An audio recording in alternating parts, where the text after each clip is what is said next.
Olá, olá! Vamos para mais uma aula de xadrez. Na aula de xadrez de hoje nós iremos fazer mais uma análise posicional.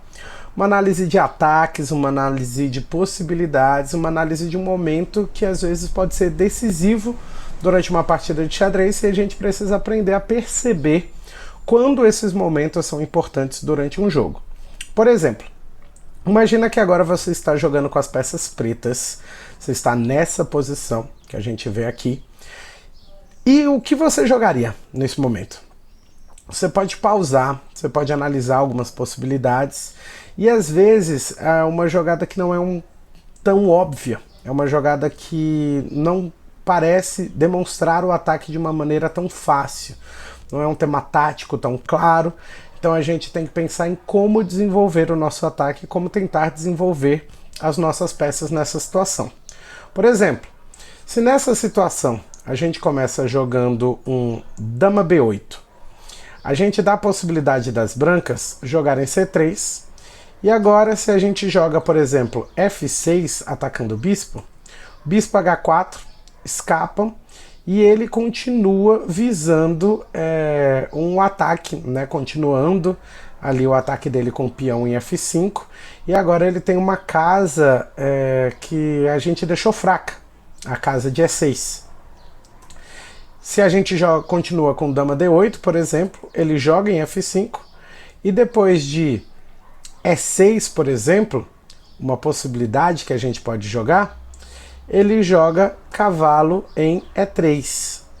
E cavalo em E3 deixa ele com uma vantagem interessante de ataque aqui contra o nosso peão de D6, né, justamente por conta da nossa fórmula de ataque nesse dado momento. Se depois de F5 a gente joga torre C8, né, a gente consegue lidar com esse problema, mas ainda não é uma maneira tão efetiva assim de continuarmos o nosso jogo.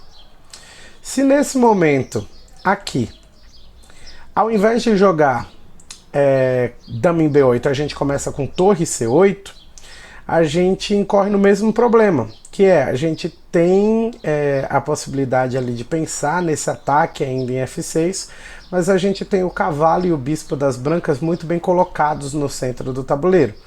Não é ainda uma opção tão interessante para a gente, né? Não é uma opção tão boa assim de ataque para as peças pretas. Agora, uma posição que a gente quer chegar aqui poderia ser com F6, direto. Por que a gente joga F6 nessa posição? Quando a gente joga F6, a gente sabe que o bispo dele vai ter que sair daí. O bispo dele joga lá em H4. E agora a gente tem a possibilidade de jogar E6, atacando esse cavalo e tirando essas duas peças fortes das brancas do nosso campo. O cavalo vai para E3, ele continua com os mesmos ataques, correto? Ele continua mirando ali no nosso peão de D6, ele continua com a possibilidade do ataque em F5, não é algo que a gente descartou, mas a gente tem a jogada agora G5, continuando atacando o bispo, continuando trazendo problemas para as peças brancas.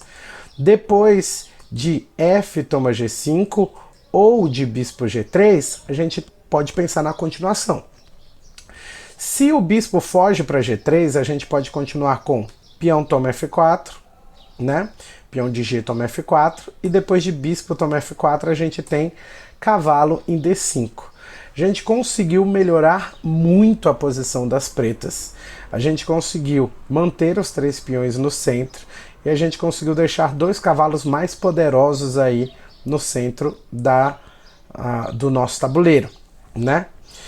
E se ele captura com o peão em G5, ao invés de eu jogar bispo G3, a gente também tem uma continuação boa, que é F toma G5, depois de bispo G3, cavalo de D E5, também buscando essa posição melhor.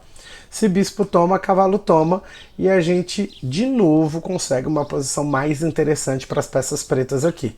Porque a gente tem os dois peões centrais, a gente tem o cavalo numa posição melhor e a gente ainda pode melhorar essa posição com as próximas jogadas das pretas, que serão dama em E7 e depois torre em D8, melhorando ainda mais a posição das peças pouco a pouco para conseguir uma vantagem posicional para as peças pretas.